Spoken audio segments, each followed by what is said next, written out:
Hi, everyone. Welcome back to Clientology Daily Insights. In this episode, I'm going to jump right in because this is very near and dear to my heart. I want to show you how to turn a detailed diagnostic into a mastermind. And you've probably heard me talk about masterminds before. If you haven't, you're probably missing a big part of my content because really literally masterminds, as you can see, it's one of my top three tools. And so I'm just going to share how you can turn a diagnostic, in this case this is the clientology diagnostic, how you could turn a diagnostic into a mastermind. So I'll be flipping back and forth, but first I have a monthly agenda, and then I have an annual cycle. So let's start with the monthly agenda. In month one, we want to focus on goal setting. So we're probably going to do the diagnostic with our clients. We're going to get them crystal clear on where they are today. Then we want to get them to do a little bit of goal setting. Where do they want to be? And then as a collective, we're going to get them clear on the path forward. And a lot of people don't like goal setting. We drift through life hoping for results. My opinion is if you don't know where you're going, how do you know you're succeeding? So we want to create that path forward. So the first month sets the tone for our relationship going forward. I can't stress how critical this is because we want people to be able to see they're making progress. Now, I will say the assumption here is that you know how to run a mastermind, or you're willing to learn, and that you are willing to create structure and order. Um, in my book on meaningful masterminds, I go into great detail. So if you need help, reach out. I'll make sure you get a copy. So month one, we're going to cover the goal setting and really come up with that solid plan. Now, in our world, anything I do is built on the backbone of a key strategic partner plan. If we don't have that solid foundation in place, I don't want to try and move forward because it means we're going to actually end up working. The further in we get, the harder we're going to be working. So the key strategic partner plan, think of this as, you're building a solid foundation. If you don't build that solid foundation, everything else going forward will take extra time and energy. The good news is a key strategic partner plan takes you about 10 minutes to learn and a lifetime to master. So take the time and focus on optimizing it. Your business will grow. Now, in month three, we do an overview of the three core areas. So we highlight what's in the ready, we highlight what's in the aim, and what's in the fire. So these wedges are our three core areas. So that's what we're going to focus on in month three. And then months 4 through 12, we're going to do the individual projects. So we start with, for example, dream clients, signature system, and we just work our way around. As most diagnostics we do have 9 projects, that literally brings us to the end of year one. So the annual cycle, year one is about teaching them how to crawl. So we're educating them on what they should be doing. We're helping them put some systems into place. It's really, truly going from we don't know where we are to here's where we want to be. Now, year two, we're going to repeat this agenda, focusing on hardcore implementation. So we're going to push for drastic change. We're testing and measuring, we're optimizing, but you really want to get into that implementation. So you're learning how to walk. And then in year three and beyond, and I say beyond because a really good mastermind can and should add value long past the 3 years.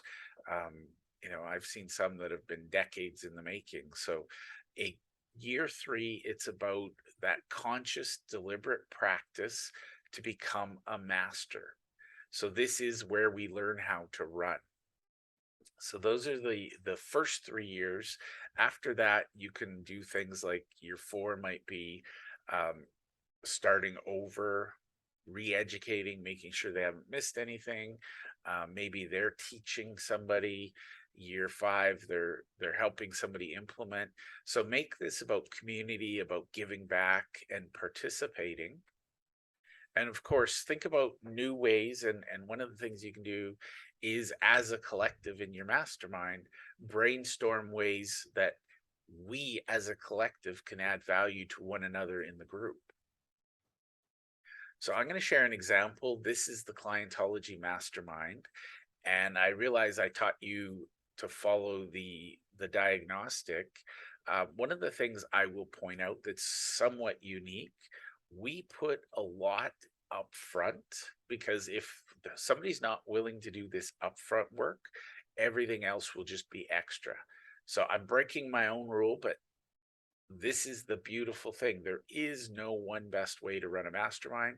It's entirely your attitude, your mindset. Are you thinking about adding value? So one of the things you'll see is that we put these 3 things into our first month.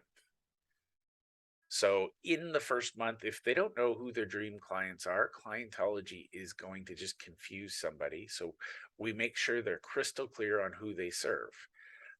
The second thing we do is they need to create their signature system. This becomes the foundation of everything. So this is what they do and how they do it. So this is a very, very important step. And then last but not least, we start building that key strategic partner plan. And I say start because once you have it, it's something you'll always want to optimize. These are the 12 most important relationships in your business. So in month 1, we get them ready. And then in month 2, we start with the authority book. And there is a deliberate order to this. If you don't have a book published, everything after it becomes extra work. So we want to get your authority book at least published or drafted, ready to roll. We focus on momentum. The first book should be published quickly so that you get over all of that perfectionism and things like that. And again, this is the first edition of your first book, so we can tweak it, we can update it. You want to add things over time, like reader testimonials, client results, quotes from others, feedback from others. So the book is never done. It's always a work in progress. But we want to get it out there so that it's starting to generate business for us. And in month 3, then we actually launch the influential interviews. So we can have dialogues with people. These we will start with our strategic partners. So we're elevating them. We're helping them be experts in the community. We're sharing them with our clients. And in return, they're going to share the interview with their clients. And month 4, we go into hosting the mastermind. We have a structure and a strategy for actually masterminding.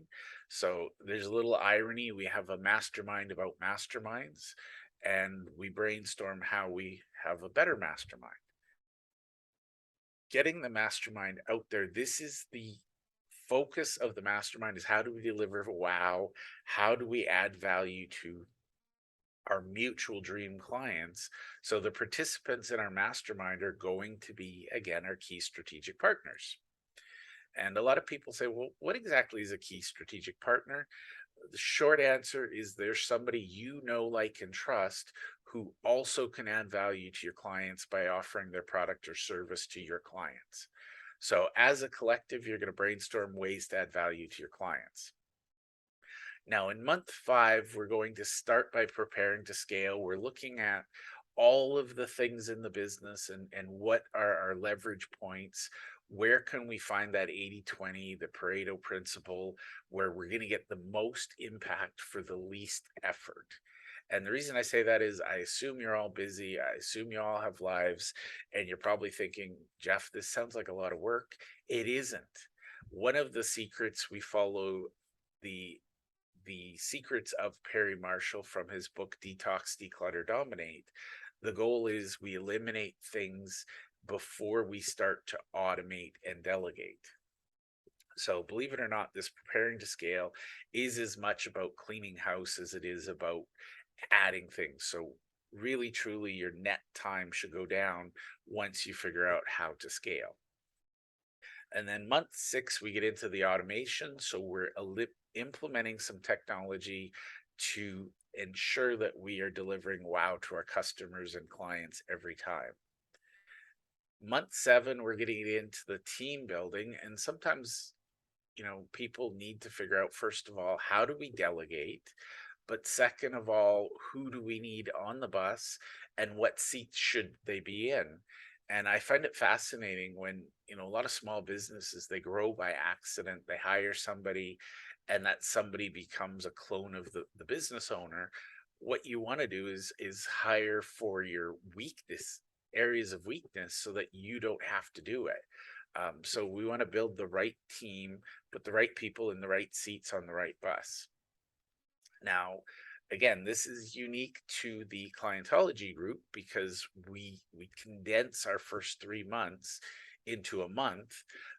So month 8, 9, and 10, it's all about optimizing. So you've already launched your authority book, you've already launched your influential interviews, and you've already launched your meaningful mastermind. Now it's about implementing changes, test and measure, test and measure. We're going to see how we can optimize them. And then in month 11, we go back to systems because you can't scale if you don't have systems. So we're going to cover that in a little bit more detail. We're going to test and measure there. And then in month 12, we're going to reevaluate both the technology and the team, making sure we have the right technology, doing the right things, helping our clients. And then team, again, we're making sure everybody is doing the right things. We're going to start to talk about things like daily habits. We call it the 5x5 daily success habits. And that is what a Clientology mastermind looks like.